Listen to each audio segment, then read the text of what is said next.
မိတ်ဆွေများအားလုံးမင်္ဂလာပါ KK Story Channel မှာကြိုဆိုပါရစေ။ပုံမြင်လေးလေးကိုအမြဲမပြတ်တင်ဆက်ပေးနိုင်ဖို့ KK Story Channel လေးကို Like and Subscribe လုပ်ခဲ့ကြပါအောင်ရှင်။ဒီတစ်ပတ်ပြောပြပေးမယ့်ပုံမြင်လေးကတော့ပိုနေမြဲကြားနေမြဲဆိုတဲ့အရေးကြီးတဲ့သင်ခန်းစာပါဝင်တဲ့ပုံမြင်တစ်ပုဒ်ကိုပြောပြချင်ပါတယ်။ ဟိုးရှိတုန်းကပေါ့ตาယာလှပတဲ့တောအုပ်ကြီးတစ်ခုရဲ့အစောနားလီမှာအဘိုးအိုနဲ့အဖွားအိုလင်မယားနှစ်ယောက်ဟာတဲကလေးထိုးပြီးရိုးသားစွာနေထိုင်ကြတဲ့သူတို့ဟာ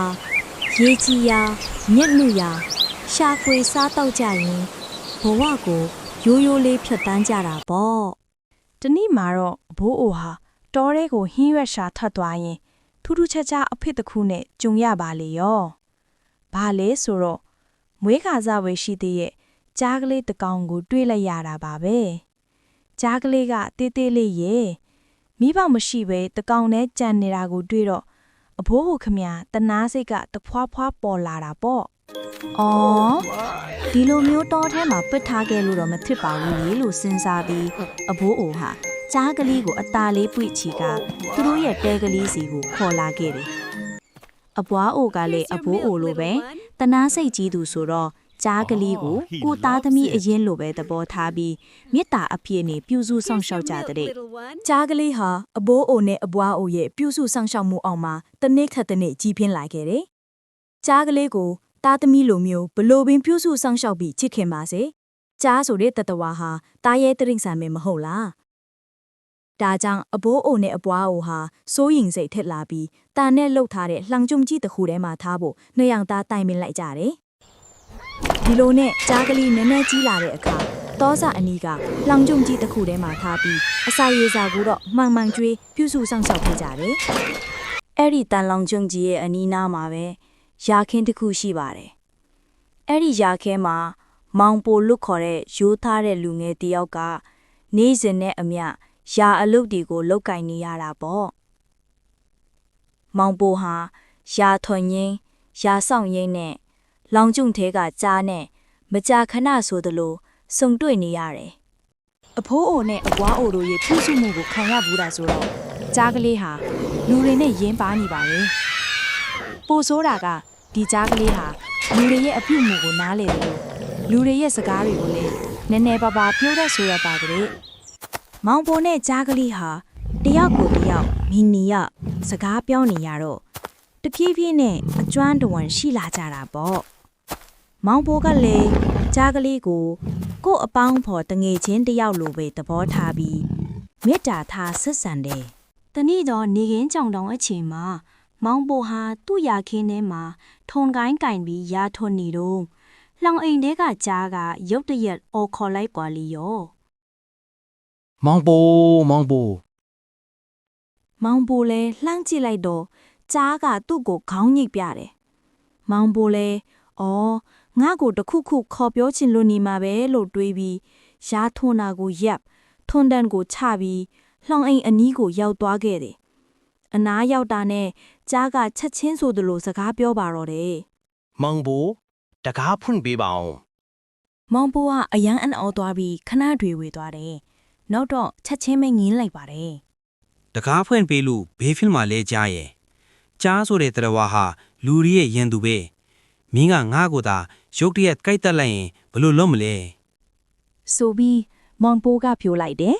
။ကြားကလေးကလည်းဇွဲမလျှော့ပါဘူး။ညီးတန်ပါတဲ့အတန်းနဲ့သူ့ကိုတကားဖွင့်ပေးဖို့ထပ်ပြီးပြောပြန်တယ်။မောင်ပိုရာဒီထဲမှာနေရတာငါတိတ်ညောင်းနေပြီကွာ။ငါ့ကိုကြည့်ပါအောင်။ဒီအတိုင်းခြေဆန်းလက်ဆန့်တောင်မလုပ်ရဘူး။အပြင်ထွက်ပြီးငါလမ်းလေးလျှောက်ချင်လို့ပါ။တကားဖွင့်ပေးပါ။မင်းကိုငါဘာမှမလုပ်ပါဘူး။တကယ်ကြည့်ပေးပါတယ်ဆိုပြီးပြောလိုက်တယ်။ကြားကလေးကဒီလိုမျိုးအတန်တန်တောင်းပန်ကြည့်တွေပေးနေတော့မောင်ပိုဟာစိတ်မကောင်းချစ်လာတယ်။ကြားကလေးနဲ့လည်းရင်းနှီးနေပြီးကြားကလည်းစကားတက်ဆိုတော့ယုံကြည်မိတဲ့စိတ်နဲ့အကြိမ်ကြိမ်အခါခါတွေးပြီးတဲ့နောက်မောင်ပိုဟာကြားကလေးရဲ့စကားကိုယုံကြည်စွာနဲ့ပဲလှောင်အိမ်တကားကိုဖွင့်ပေးလိုက်ပါတော့တယ်။ကြားလဲလှောင်အိမ်ထဲကအပြင်ကိုရောက်တာနဲ့တပလိုက်နဲ့အားလုံးမျှော်လင့်ထားတဲ့အတိုင်းပဲ ကြားဟာသူ့ရဲ့မူလဗီဇအတိုင်းဖြစ်ပေါ်လာခဲ့တယ်။တကားဖွင့်ပေးလိုက်တာနဲ့ချက်ချင်းပဲမောင်ပိုကိုအားနဲ့တွန်းလစ်လိုက်ပြီးမောင်ပိုရဲ့ခြေထောက်ကိုဖမ်းပြီးကိုက်တော့လာတာပဲ။မောင်ပိုဟာနာကျင်လုံးလုံးအော်ဟစ်ပြီးကြားကိုဖိတင်มาတော့တယ် ဟစ်ကောင်ကြားမင်းဂတိမတီးဘူးမင်းငါကိုဘာမှမလုပ်ဘူးဆိုလို့နာကတနာပြီးဖွင့်ပေးတာဒါမင်းလုံးတင်တဲ့အပြုတ်မူလား ။ဆိုပြီးပြောလိုက်တယ်။ဒီလိုအငင်းပွားနေတော့မှပဲကင်ကောင်းစွာနဲ့ယုံငယ်လေးတစ်ကောင်ဟာသူတို့ရဲ့အနာကိုရောက်လာခဲ့တယ်။ယုံကအခြေအနေကိုကြည့်ပြီးမေးလိုက်တယ်။ဟိတ်မောင်ပိုနဲ့ကြာဘာတွေဖြစ်နေကြတာလဲ။မင်းတို့ဘာလို့ရန်ဖြစ်နေကြတာလဲလို့မေးလိုက်တယ်။မောင်ပိုလည်းအခွင့်အရေးရပြီဆိုပြီးအစားကနေအဆုံးထိအဖြစ်ပြတ်အားလုံးကိုအသေးစိတ်ရှင်းပြပါတော့တယ်။ကြားရဲ့လှည့်စားမှုနဲ့သူဘလောက်ယုံစားမိတဲ့အကြောင်းကိုပြောလိုက်တယ်။ယုံငယ်လေးဟာမောင်ပိုပြောတာကိုစိတ်ရှည်လက်ရှည်နားဆိုင်ထောင်ပြီးတဲ့နောက်ညံကြီးရှင်ပြီးဆုံးဖြတ်ချက်တစ်ခုချမှတ်ပါတော့တယ် ကောင်းပြီငါအဆုံးဖြတ်ပေးမယ်ဒါပေမဲ့ငါကိုဒီလိုဖြစ်တယ်မဖြစ်ခင်ကမင်းတို့နှစ်ယောက်ဘယ်နေရာမှာနေခဲ့ကြလဲဆိုတာအရင်ဆုံးပြသမှတ်ထင်မယ်နေရာဟောင်းကိုပြပါ ။ယုံရဲ့စကားကတရားသဖြင့်ဖြစ်တယ်လို့မောင်ပိုကယူဆတာကြောင့်ကြားကိုတောင်းဆိုပါတော့တယ်။ကဲကြားငါတို့အရင်ပုံစံအတိုင်းပဲနေရအောင်ယုံကိုပြရမယ်။ကြားကလည်းအချင်းချပြီးမှလွတ်လာတာဆိုတော့အပြင်လောကကိုထွက်ချင်နေတဲ့စိတ်ပြင်းပြမှုကြောင့်သူဟာအပြစ်ကင်းတဲ့ဟန်ဆောင်မှုနဲ့ပဲလောင်ချိုက်ထဲကိုပြန်ဝင်ပြလိုက်တယ်။မောင်ပိုကလည်းအခြေအနေကိုအခွင့်ကောင်းယူပြီးလောင်ဝင်းတကားကိုအပြင်ကနေချက်ချင်းပိတ်လိုက်ပါတော့တယ်။ပြီးတော့ရာခင်းသေးမှာရာထွန်နေတဲ့ဟန်ကိုလည်းပြလိုက်တယ် ကဲယုံကလေးဒီမှာကြည့်အရင်တုန်းကကြားကလောင်ဝင်ထဲမှာကျွန်တော်ကရာခင်းထဲမှာဒါကျွန်တော်တို့ရဲ့မူလအနေထားပဲ ။ဆိုပြီးပြောလိုက်တယ်။ဒီခါမှာယုံငယ်လေးကခက်ပြက်ပြက်ပဲတရားဆုံးဖြတ်ချက်ကိုချမှတ်ပါတော့တယ် ။ကဲအဆုံးဖြတ်ပေးမယ်။မောင်ပိုဒီလည်းရာကိုထူမြဲထွန်စီကြားဒီလည်းလောင်အိမ်ထဲ၌ပဲနေမြဲနေစီဒီလိုဆုံးဖြတ်ပြီးရနောက်ယုံငယ်လေးဟာအဲ့ဒီနေရာကနေလှစ်ခနဲထွက်ခွာသွားမှာတော့တဲ့ကွယ်။ပုံမြင်လေးကတော့ဒီမှာပဲပြီးဆုံးသွားပါပြီရှင်။ဒီပုံမြင်လေးကနေဖြစ်လာတဲ့စကားကိုပဲရည်ရွယ်ပြီးပိုလဲနေမြဲနေစီကြားဒီလည်းနေမြဲနေစီလို့အစကပြောခဲ့ရကနေကာလကြာလာတော့ပိုနေမြဲကြားနေမြဲဆိုတဲ့စကားပုံဖြစ်ပေါ်လာရတာပါတယ်။ဒီပုံမြင်လေးကနေသားတို့သမီးတို့ညီလေးညီမလေးတို့ဘာသင်ခန်းစာတွေရလဲ။နံပါတ်1မွေးရပါဗီဇကိုဘလို့မှမပြောင်းလဲနိုင်ဘူးဆိုတာပါ။ကြားကိုဘလူပဲချစ်ခင်ပြုစုပါစေ။သူဟာသူ့ရဲ့သားရဲ့ဗီဇကိုစွန့်ပစ်မှာမဟုတ်ပါဘူး။အန်ဒီရဲ့ရှိသူကိုအလွယ်တကူမယုံတင်ဘူးဆိုတဲ့အကြောင်းပေါ့။နံပါတ်2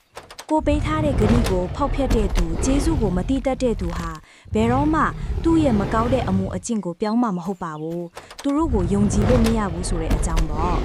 နံပါတ်3ဘလောက်ပဲကောင်းတဲ့အဖြစ်ကိုပြောင်းသွားတယ်လို့ထင်ရပေမဲ့ဆိုးတဲ့အဖြစ်ကိုဥတီနေမူလအနေထားတိုင်းပြန်ထားတာကအကောင်းဆုံးပဲဆိုတဲ့သင်ခန်းစာပါပဲ